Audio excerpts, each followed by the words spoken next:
Quando non si ha la sensibilità o la conoscenza di una problematica, non si può capire e valutare il rischio. E allora non fare lo struzzo, dai.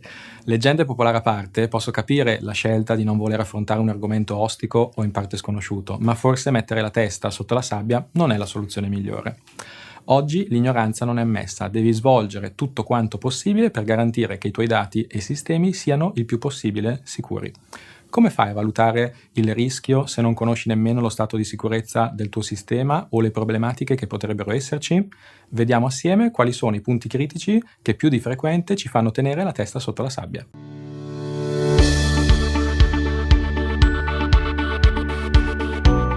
Ciao, sono Massimo e oggi scopriamo insieme quali sono i principali rischi di sicurezza che dovresti almeno conoscere e valutare. Non in tutti i casi un rischio deve essere trattato ad ogni costo, può dipendere da quanto vogliamo tutelarci e quindi dalla probabilità che accada e dall'impatto. Prima di valutare cosa fare, tuttavia, devi conoscere i rischi che puoi correre.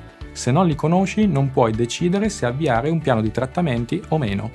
Iniziamo. 1. Basta SAPOL, questo è facile, lo sanno tutti, ma davvero li ha rimossi tutti? Nessuna utenza reale, nessuna utenza tecnica deve avere questo profilo. 0 SAPOL è il primo obiettivo facile da raggiungere. Punto 2. Basta password, nessuno le vuole ricordare, sono troppe, con più crei algoritmi di controllo della complessità, con più ci sono alternative.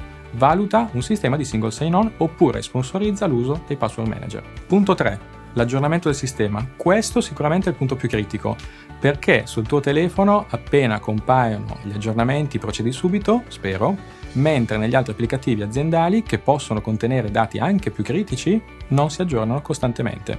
Sì, forse aggiornare un'applicazione sul telefono non è proprio identico ad aggiornare un sistema ERP, ma le note e patch security devono essere applicate, non ci sono alternative. Punto 4. La comunicazione dei sistemi. Perché deve essere sempre tutto in chiaro? Se attivi il protocollo sicuro via web, l'HTTPS, perché non lo attivi anche nei sistemi di comunicazione di SAP? 5. Hai il database ANA? Sfrutta tutte le funzionalità security che ci sono e che hai già comprato. Ti metto l'articolo di un nostro blog in descrizione, leggilo per attivare le funzionalità security di ANA, ad esempio la crittografia dei dati. Punto 6. Non esiste solo SAP, considera la gestione delle identità aziendali come un must. Questo deve essere vero per la gestione del provisioning delle utenze, ma anche per l'analisi di segregation of duties, ad esempio l'analisi cross system. 7. Non lasciare il deserto dietro di te. Ogni persona in azienda deve essere sensibilizzata costantemente su queste tematiche. Pensi sia una perdita di tempo? Io non credo sia così. In questo momento l'essere umano diventa il punto debole di tutta la catena. 8. Ma quanti log ci sono in SAP e nei vari sistemi? Troppi. Spero siano comunque tutti attivi. Ecco, se lo sono, sai di che volumi stiamo parlando.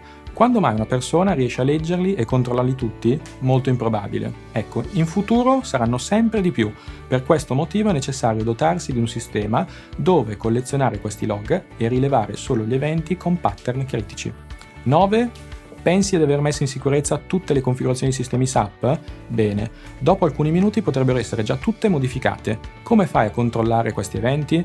Deve essere presente un monitoraggio costante dei vari sistemi. Non intendo per gli aspetti sistemistici, ma una verifica continua delle configurazioni dei vari sistemi, ad esempio della chiusura-apertura del mandante, alla verifica delle configurazioni che i log siano sempre attivi. 10.